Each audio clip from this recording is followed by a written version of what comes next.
We're going to move on to the next one straight away. I'm very, very delighted to have a fireside chat with Yoni Assia. He's the co-founder and CEO of a company called Etoro, which I guess a lot of the people watching already know. But it's essentially social trading, social investment network or community that's been around for almost 15 years. So without further ado, I would like to welcome Yoni to the virtual stage.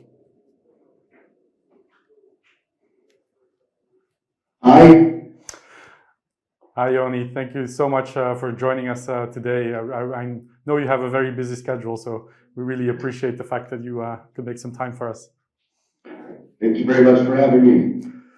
So Etoro exactly a startup anymore. You were started roughly 15 years ago, actually ahead of the 2008 financial crisis, if I remember correctly. So can you take us back to the early days and sort of explain why you started the company with your brother, I think, and another co-founder? What was the initial goal or ambition when you started out? So I've personally been passionate about capital markets since I was very young. I started trading stocks when I was about 13, and I was a programmer growing up. And my brother always used to make fun of me that I have an accountant hobby, that I sit in front of multiple screens with charts and a lot of numbers. And we started brainstorming about how can we basically make the user experience of accessing financial markets a better user experience. So it really started about hacking the user experience to make it simpler and more friendly for everyone to be able to trade and invest in capital markets. And through that, as we started, this was really the emergence of social networking. So this was really the beginning of Facebook and Twitter. And we realized the power of enabling people to learn from one another simply by being able to see what other people are trading, talking to them. And then eventually we developed the concept of copy trading, which enables people to automatically copy the most successful investors in the network. Great. Well, obviously it resonates with a lot of people. I think you have about 27 million registered users today. When you go to the website now, it's still social trading, social investment, but now it's stocks and it's crypto. So I'm guessing the kind of product that you're offering is also evolving with the times. I think we've been able as a company, as you mentioned, we've grown to 27 million registered users. Just the last 2 years, we added about 15 million registered users. So out of the last 15 years, the last 2 years was really an inflection point in the rise of retail investors all around the world and an explosive growth to Etoro as well. And I think this is due to a couple of reasons. First, of course, we constantly adapted Etoro. So we started as a desktop app. Right? Today, 90% of our business is mobile. When we started, crypto didn't exist. Last year, crypto was about 60% of our total revenues. We were very early on to crypto. We added Bitcoin back in 2013. We started trading Bitcoin in 2011. So I think a part of that is constantly iterating and evolving our product around our vision of opening the global markets for everyone to trade and invest in a simple and transparent way. And I think the last 2 years, this inflection point is due to the fact that since Corona started in March 2020 and the markets collapsed and retail investors sort of came to save the day, and then we had the meme stock rally and the crypto rally. But really what we're seeing around the world is people waking up to the fact that money isn't necessarily a safe haven, and they need to figure out how to invest their money in order to grow their financials in time. Great. Well, speaking of money, you have a product or a service called Etoro Money. How does that fit into your current and future plans? So when we looked at some of the pain points of our customers, because we serve customers from 100 different countries, we realized that one of the biggest pain points of our customers was actually what we call the money in, money out. So people depositing funds, they could deposit relatively easily with a credit card, debit card, with PayPal. But when they need to do wires, when they need to go through their bank, when they need to cash out of Etoro, that becomes sort of a broken process because the financial services industry today isn't real time and it's a bit broken. So we really developed Etoro Money for our customers to make a frictionless experience. So if you have money in your account and you want to spend it in store you want this immediate interaction both of money in, money out, you can do it directly from your Etoro Money account, which is a virtual IBAN as well as a debit card. And I think that also takes Etoro into the next stage from neo-brokerage to neobanking to enable us to take a bigger part of the financial lives of our consumers. Yeah. But it also works the other way around because a lot of the neobanks are now diversifying, adding crypto trading, crypto exchanges, NFT marketplaces, and whatnot. Is your goal also to become sort of a super app with sort of a Swiss Army knife for any type of investments? Definitely. We do want to make sure that we cater to our audience and enable them basically to take care of all of their financial needs with a focus on investing. So our view is people need to invest their money and people need to invest their money smartly and wisely in the markets that you can generate returns over a long period of time if you invest your money through the social network, through copying others, through smart portfolios.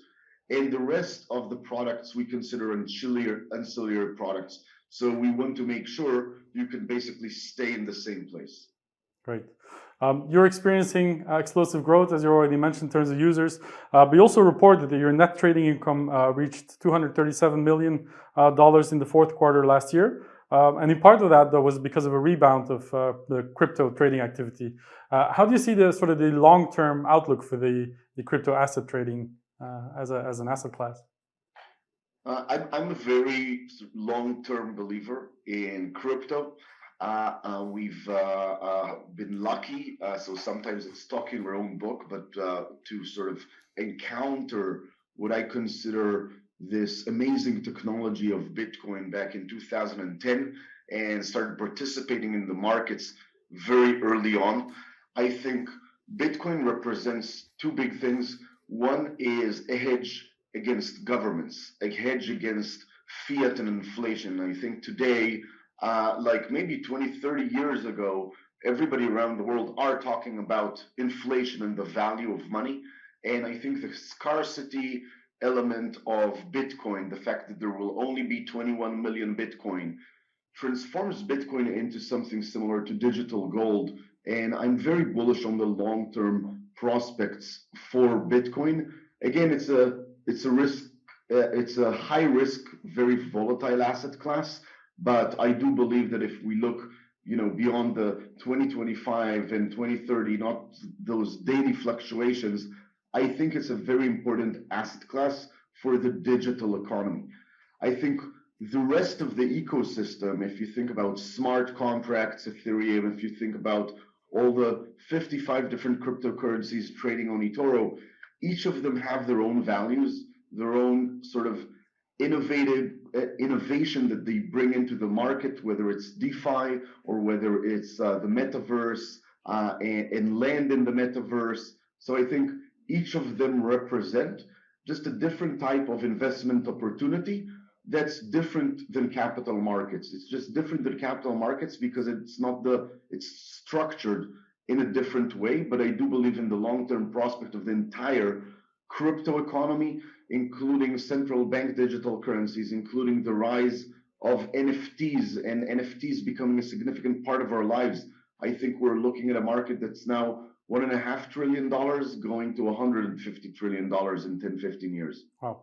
That's quite a bullish outlook. But you did mention the volatility, which is also a topic of the next discussion for that matter. But this volatility, I remember very fondly 3 years ago, it was volatile because it was volatile. And now, of course, we have the pandemic and then we have geopolitical situation and wars going on. If you look at the crypto as an asset now, how do you feel they're coping? Well, not that it has feelings, but how do you feel it's sort of responded as an industry to all of these outside factors? So I think, us moving more and more into the digital economy, into one global economy, is inevitable. And as we move our lives into this digital economy, my view of what's considered today, the metaverse or Web3 is 2030, we're going to have almost every browser in the world an embedded wallet into it. So what we're seeing is the convergence of money, the world of money, banking, financial services, and the internet, and basically those two combining into an integrated experience where people share value, exchange value, represent value over the internet through multiple apps. So I think that future is inevitable. And I think that short term, crypto is always affected by sort of two things.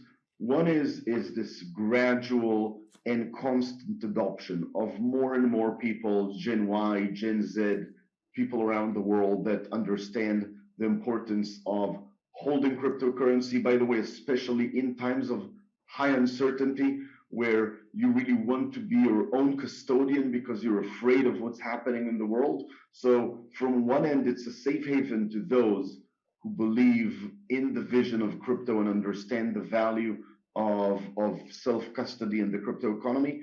And on the other end, we're right now, as you mentioned, in a high level of uncertainty and fear in the markets. So the markets are very jittery across the board. And I think some investors that have invested in crypto over the last 2 years, so the crypto community was very proud to bring in institutional investors into crypto. Some of those institutional investors, as they see the fear of the markets rising, they looked at Bitcoin or crypto and said, this is a high risk asset class, so let's sell it so we have more cash. So I think those two together are still are not in the right balance, which is why we see this constant shift in Bitcoin prices. Right. Just going back to your original vision to start sort of a social investment network, which I guess 15 years ago was super relevant and innovative. Now I feel like people are already on social networks and they're sharing actually investment advice and what they're investing in quite openly on different social networks. So is that social aspect to you still as important as it was 15 years ago? Definitely. I think the social aspect in Etoro is not only talking about the markets and creating this unique place where people talk only about the markets, right? So if you think about each of the social networks, LinkedIn is for your jobs, Facebook is for your friends and family and seeing pictures of kids, Instagram is for food and celebrities, and for me, Twitter is a lot about crypto Twitter. So each of those social networks represent basically an information which you gather from all around the world. We're very focused on the world of investing. And the second part is connecting that to the fact that you can actually see what people are investing in. And I think as Etoro grows and suddenly we have in Etoro 2,500 popular investors roughly. So these are people who are being copied. So you see someone generating 30% returns, you want to copy him with $5,000, you click one button, it copies his entire portfolio into yours. And every time he trades, it trades in your account at the same time, the same price. That aspect of our social trading network is very unique because it basically creates a social interaction, which is basically the sharing economy for money management. Yeah. Something completely different in the context of yesterday's International Women's Day. You recently launched something called Female Leadership Smart Portfolio, which was quite interesting to find that out yesterday during the research. What is it? So first, I'm very proud of the female leadership at Etoro. So we have many women executives in the company, which started a program in Etoro called Invest with Her. So what we realized is we want to be more inclusive and figure out how we bring in the social investment network of Etoro to more people and empower women to also become popular investors. A part of that is we started looking at how can we look at companies which are successful companies. So we have a product called Smart Portfolios where we create themes for driverless cars, renewable energy. So with a click of a button, you can basically invest in a thematic portfolio of multiple stocks or crypto assets. And we created and launched yesterday for the International Women's Day, basically a portfolio of companies that is focused on at least 40% women executives in management. And we did that research and back testing and actually saw that they generate returns better than the index. So we thought that that was a great way for people to invest in what they believe in. So if you want to empower women, a part of that is also investing in what you believe in. Great. Well, that's an amazing nugget there, that it's actually performing better than the index. It will be interesting to see long term how it sort of performs. Impossible not to ask this question because Etoro has been in the news quite a lot with the Spec merger that you've publicly announced, but then delayed. So what's going on? Is it still going ahead, or what's the deal here? It's still going ahead. We extended the deal till the end of June, and we're working together to basically close it as soon as possible. We're very excited about the next step in Etoro's growth. Can I ask what was causing the delay in the first place? I think what we've seen is that around crypto trading, there is obviously a lot of interest from regulators. We've been working as we've scaled the company significantly around crypto, and we are seeing we're a regulated entity, so we're regulated in Europe, in the UK, in the US, in Australia, soon in Singapore and Abu Dhabi. We are seeing a constant dialogue around cryptocurrency trading and how to adopt current regulation into the crypto economy. Great. So maybe it's just to conclude the chat. You have 27 million registered users. There's a lot more people in the world. There's a lot more people investing in the digital economy. So where do you see most of the growth in the next, let's say, 3 to 5 years coming from, both geographically, but also, which products and services do you think are going to do well? So geographically, we're very excited about scaling Etoro in the US. We just recently launched stock trading alongside cryptocurrency trading in the US, and we're still sort of a drop in the ocean out of the US market. Europe is our home market. I do believe that what we've seen in some places around the world with the scale up and the rise of retail investors still hasn't picked up in Europe as it did in some other places around the world. So I think Europe is a bit behind in adopting sort of the rise of retail investors and sort of scaling up Gen Y and Gen Z investing. We've been very consistent in our vision of enabling people to become successful investors through giving them the right tools to invest in, constantly adding more and more markets, whether it's more stocks for more capital markets, whether it's more crypto assets or more tools like the Etoro Money product. I do think that over a long period of time, we'll be very consistent figuring out what's interesting for investors and how do we create a simple access to it. Just as an example, today we're looking at the fascinating world of NFTs and working together with our customers and product teams to figure out how do we basically enable our customers to engage in NFTs in the metaverse. Great. And what about non-organic growth? Meaning, what about acquisitions? Because I know you've done, I think, a few in the past. Do you think that's sort of a shortcut that you will continue to take? I don't think it's necessary. I wouldn't call it necessarily a shortcut because acquisition and integrations are a complicated process. We've done several acquisitions in the past. We are very much interested in expanding through acquisitions. I do believe that adds and scales the business, and we'll continuously work with great entrepreneurs to see if they fit the Etoro mission. Great. And how about you? Not tired yet after 15 years of Etoro? No, I'm enjoying. This is my passion. It's always been my passion. Capital markets and the combination of capital markets and technology. I think we're really at the infancy of the potential of Web3, which is really where I think this entire ecosystem, the transformation between traditional capital markets into decentralized capital markets. I think it's just an amazing time to see that movement of trillions of dollars moving from side to side. And I hope to do this for the next 15 years as well. Fantastic. Well, we'll continue to watch your journey as well. Yoni, that's all the time we have. Thank you so much for joining. I know you're very busy. Thank you for taking the time and giving us some insights. Thank you very, very much. Thank you. Bye-bye. See you later.